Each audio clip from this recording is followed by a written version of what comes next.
Hello and welcome to today's video. So today we've got this Ferguson. It is apparently an FV41R Ferguson Video Star. I'm not sure if this is in their JVC or Thompson era. We'll soon find out when we get inside of it. I'll be honest, not sure on the exact date. It does feel quite heftily engineered. It has a Peritel /SCART /Euroscart socket, camera pause, RF out and aerial input, and that's about it. I don't think it is particularly special as regards anything such as stereo sound or anything of that sort of nature. The remote control for it is quite impressive. And I did have it around somewhere, not sure where it's gone, but I'm sure it will turn up very shortly in the grand scheme of things. Is it over here? No. I'm sure it will turn up. Let's have a quick look for it a second. So this is the remote. As you can see, it's a rather impressive looking thing. Does it have any batteries in it? I don't think it does. Let's see if we can open it up and have a look.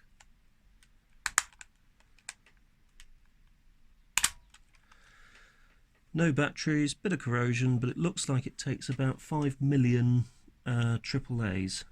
Actually, it takes 3 in total. And apparently this has an on-screen display, which is nice. So, first off, does it come out of standby? That's the big question. I think the next question I have is, how does it come out of standby? It seems to be in the timer mode at the moment. Is it possible it's one of those ones that you actually need the remote control in order to make it work? It would be very bizarre if it was.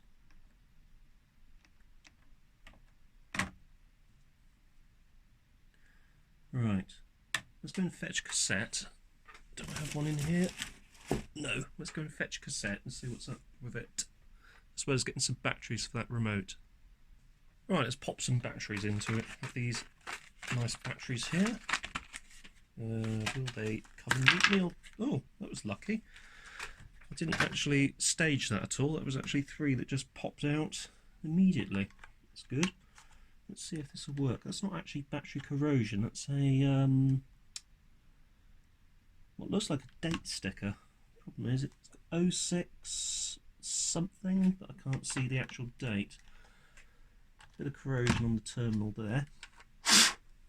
But let's pop it in and see what it does. So in we go with that one. Then this one. Back on with the cover. And does it work? No, it looks like the remote is dead, unfortunately. That's annoying. Have to get into that and see a little bit further if the remote can be salvaged. Let's pop a tape in here and see what happens.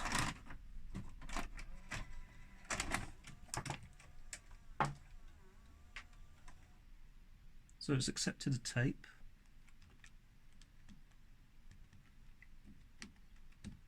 Does it play?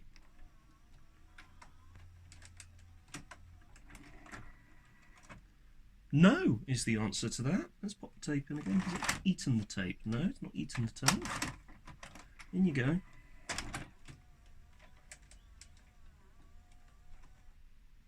Play.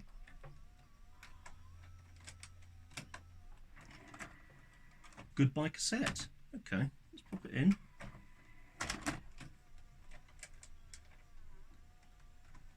Fast forward. Interesting. Never seen a fault like that. I think we're going to have to get inside this. So let's get that cover off and see what's going on. How many screws have we got? We've got what looks like 4 crossheads. There's one.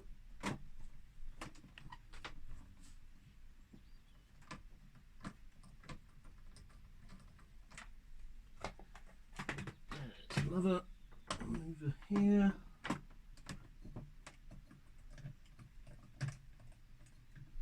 There we go, that's 2 of them, and there should be another couple round here, so let's get that out of the way. We need to have a look at that at some point, but I think the main thing is we can control the deck without the need for the remote, and the main thing is getting the deck working. So I haven't actually unplugged the power yet. Power supply is on this side. You can usually tell because you've got on the more modern machines, you've got a multitude of vents over the areas that generate the most heat, and on most things the areas that generate the most heat is the power supply, except in the world of PCs where everything's needed to generate heat, mainly processors. Right, so that's our lid off. It does smell very nice inside. It's been cleaned at some point by the looks of it. We have very standard head setup. 2 heads by the looks of it. So not a special machine, but it's a nice form factor. So that immediately ejects. That might be because I've got the cover off. Yeah, so there's a possibility I've got the cover off, so it's not happily accepting. Let's try and get it in. There. Okay, so if I hit play, might be actually a good idea to come in a bit closer. If I hit play,